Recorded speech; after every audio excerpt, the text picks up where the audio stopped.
Let's bring in Ashley Hayek, Executive Director at America First Works. Ashley, great to have you here. Look, I've met Tim Scott. He is one of the nicest people I have ever met, much less one of the nicest people I have ever met in politics. But now that he's in this race, does he have a shot? Well, one thing that is for certain is that all of these candidates are flocking to America First policies, which is great for the American people. And this is not about, big government or the elite or DC bureaucrats or the donor class. These are people, these are candidates who are fighting for the American people. And that's really exciting at this point in time. So his message resonates. And just like, whether it's President Trump or Vivek Ramaswamy, we are seeing candidates who are willing to fight for the American people, who are willing to fight for the forgotten man and woman. And I think what we will see over the course of the next 18 months is this strong shorter than that, next year is this comparison between, will you be a fighter for the American people or will you stand for the establishment?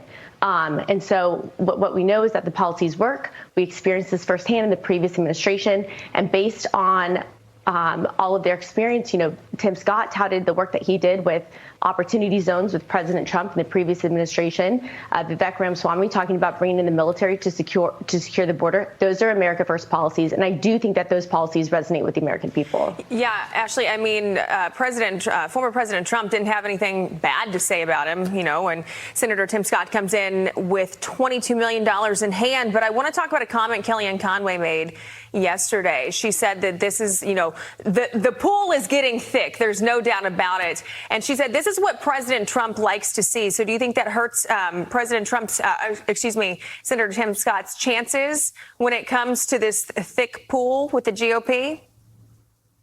I think it's a great opportunity to provide a diverse, a whole range of ideas. And that's what the American people want as well. They want transparency in the process. So any opportunity, I think, that Tim Scott or Vivek or Governor DeSantis or President Trump have the opportunity to put out their ideas, their America First ideas, that's a win for each one of those candidates.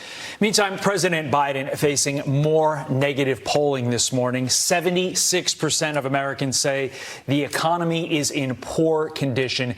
That is a really bad number if you're the president of the United States. So if Biden keeps failing on the economy, will social issues like abortion allow him to hold on in 2024 like it did in 2022? Or is abortion not going to be enough this time to make up for the fact that people in America are hurting when it comes to their money? That's a great question. The radical left wants to create a constitutional crisis really about anything instead of taking action on any sort of subject. Look at the debt ceiling conversation right now. Every American family has had to tighten their belt for the past 3 years, and it's time for big government to do the same. The abortion issue is really unique in that, the Democrats want to weaponize that against conservatives. But you know what? The majority of Americans believe that it is not okay to have an abortion in the 6th, 7th, 8th month of pregnancy, taxpayer funded, on demand, when a baby can feel pain.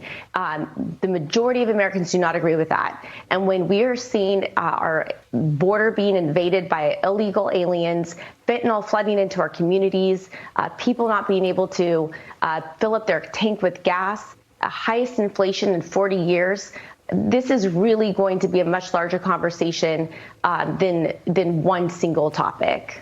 Yeah, I mean, if we ever had the chance, I wouldn't want to talk to the 76% of Americans who think that, everything's all hunky-dory. I want to talk to the 24% that think the economy is doing well. But meantime, Hillary Clinton, this is something I didn't think she was ever going to admit to, but she is admitting President Biden's age could be an issue in 2024.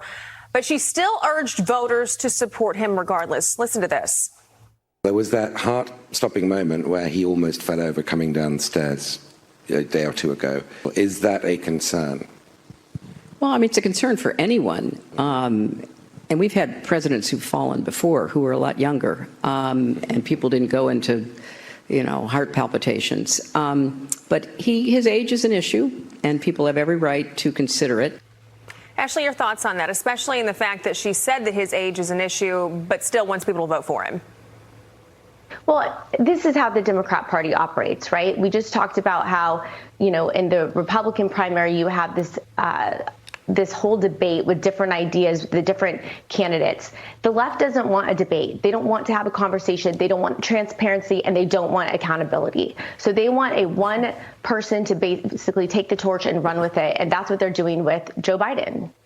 I don't know, maybe I'm skeptical, but every time she opens her mouth when it talks about a presidential race, I always think she is angling in some way, shape, or form to get herself in there. Now, granted, this was a pretty impromptu comment. It doesn't look like she had planned for it, but hey, with Hillary Rodham Clinton, you never know. She could have had it in the bank just waiting to go. That's true. All right, Ashley Hayek, thank you so much.